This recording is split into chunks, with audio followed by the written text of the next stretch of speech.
Carl Azus reporting for CNN Student News. It is March 25th, 2019, and we're going to talk about the overall economy of Italy. We're going to begin first with reporter Amber. Hello, I'm Amber Schott, reporting in Florence, Italy. I'm here on site today to talk about the country's GDP and where it ranks currently in the world. Italy's GDP is 2,071,413 and currently ranks 9th in the world according to CountryEconomy.com. A rise in GDP demonstrates an example of economic growth because it shows more money is being circulated throughout the economy.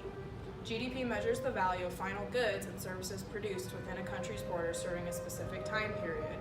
Italy's economy is a good example of GDP, demonstrating economic growth because Italy's GDP in 2017 was $1,938,679 and had since rose about $132,734 in 2018. This shows a positive trend and shows the output had increased for the country. Must have been making more plates of spaghetti or something. According to a graph from BBC.com, it shows the Italian GDP growth over the years from 2015 to 2018. Starting out at 0, you can see there hasn't been no significant raises or drops, and it's pretty much flatlined throughout the years. And currently at 2018, it ends up being at a GDP growth of 0.2%. Italy's inflation rate has been at a constant 1.1% until January of 2019, when it fell to 0.9%. Then it rose back up again to 1% as of February of 2019. According to an article on TradingEconomics.com, for a developed country, 1.1% is pretty low, and we usually want to see inflation rates around 2% for a developed country. For Italy, this may be caused by lower rates of production, and the country may not be using their resources as efficiently as they could be. This shows that the economics growth is a little more steady, and the country's economy does not grow as quickly. So is it demand pull or cost inflation? Well, demand pull inflation is usually attributed to lower, steady inflation rates. According to TexasGateway.org, higher prices have been seen in unprocessed food, tobacco, and non-regulated energy products due to a higher demand for products like these, but not enough output to satisfy the demand. This also relates back to Italy's lack of efficient production. Thank you. Back to John.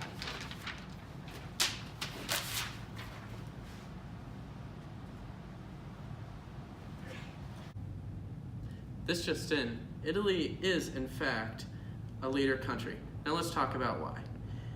According to TradingEconomics.com, the average growth for Italy is around 2.41% per year, qualifying the country to be a leader country because of the lower yet steady growth rate. Now let's talk about the subjects why. First, property rights. Italy does have property rights within their country, and contracts are known for being secure. According to ICLG.com, the legal system in Italy fully protects any person receiving a title from a registered owner. Property rights are a necessity to sustaining economic growth, so people will invest within their country. Now let's talk about education. According to the CIA World Factbook, 99.2% of the Italian population is literate. The Constitution in Italy guarantees the freedom of art, science, and teaching. Italy provides for state schools, and private schools are permitted by law, just like in the United States. Education is only compulsory for children ages 6 to 16. Having a free education system helps push for a higher educated workforce, which can help promote economic growth. Now, free trade. According to the world's top exports.com, in Italy, the value of imports and exports equals to 59.5% of their GDP. The average tariff is 2.0%. Italy does use some direct non-tariff trade barriers on things like technical and product-specific regulations, subsidies, and quotas. Most sectors of the economy are open to trade from foreign companies. Creating open trade allows products like machinery and vehicles to be shipped out of the country while money is coming in. And now, patents and copyrights. Stated by the UK Practical Law, the legal requirements in Italy for patents are novelty, inventive steps, industrial application, lawfulness, and sufficient description. The legal requirements for a copyright are novelty, distinctive character, and lawfulness. Having these qualifications for legal rights helps to give an incentive to create new things and know they will not be stolen by anybody else. And finally, a competitive market system. According to www.forbes.com, the Italian economy is made of the industrial north and the agricultural south. The economy is driven by high quality products created by small and medium-sized family businesses. Italy is fortunate to be ran by a plethora of family businesses, keeping prices competitive since no giant company has come in and taken over the industry.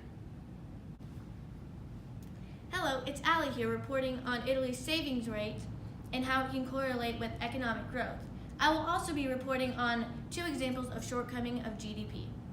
Italy's GDP fell by 0.1% in July through September due to weaker domestic demand, and it was the first decline since 2014, according to Gavin Jones and Reuters. They also had another issue with it falling. There needed to be more focus on cutting deficit rather than expanding. And here I have a graph of the quarterly gross domestic savings rates of July 2015 through January 2018. As you can see on the graph, it was at its lowest of April 2016 at 19.668. But in January of 2016, it was 20.863. It was at its highest in July 2016 at 22.111. In October of 2016, it was at 20.483. So as you can see, that was a very big drop. Here on this graph, it shows different economic outputs in other countries along with Italy. As you can see, Italy is quite low because of the small family-owned businesses, and U.S. being at the top of the graph because of their lots of large corporations. My 2 examples of shortcoming of GDP is according to Financial Times, in the country's economic output has stayed at 5% below its precise peak in 2008. The reason for them being stuck is because the economy strives off of family-owned businesses that are typically smaller and bring in less income than a larger corporation, according to Financial Times. Financial Times also says, according to European Commission's SME trackers, 95% of Italy's businesses have less than 10 workers. They also have issues that larger companies have a harder time growing in Italy's economy because there isn't enough money to support them, according to Financial Times. Hello, it's Ryan. I'm going to be reporting on the unemployment in Italy, its causes, and economic growth trends. The current unemployment rate in Italy as of January 2019 is 10.5%, which is down 0.8% from 2017 and 2.5% when the unemployment rate was 13% in 2014. Italy's large population of 60.6 million people is a factor as well in the rate of unemployment. The type of unemployment in Italy is cyclical because of the recession. According to Graham Hack, in a letter he sent to Financial Times, labor costs in Italy rose by about 20%, which tells us why Italy's growth and export performance has lagged compared to other countries. Italy's cost of labor reached an all-time high in the 4th quarter of 2018 at 108.7 index points, according to Trading Economics. In the past 5 years, there has been a lot of positive economic growth, but it dropped in the 3rd quarter of 2018 by 0.2 points. Because of this decline, Italy has gone into a recession for the 3rd time in a decade, according to Trading Economics. Since Italy's exports are down, their economic growth is quickly following. 10 years ago, the rate was down 2.75 points in the 3rd quarter of 2009.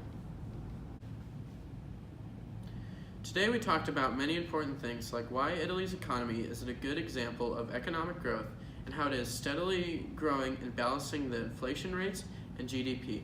Italy's cost of labor is on its way up, which must be making the Italian people happy, even though it is not helping their economy. The Italian government does still need to improve on some things like limiting their budget and speeding up the processes in court. Overall, Italy is a great country to be in if you'd like to run a small family business. And hey, did you hear about that Italian chef who died? He passed away. Thank you for joining us on another edition of CNN Student News.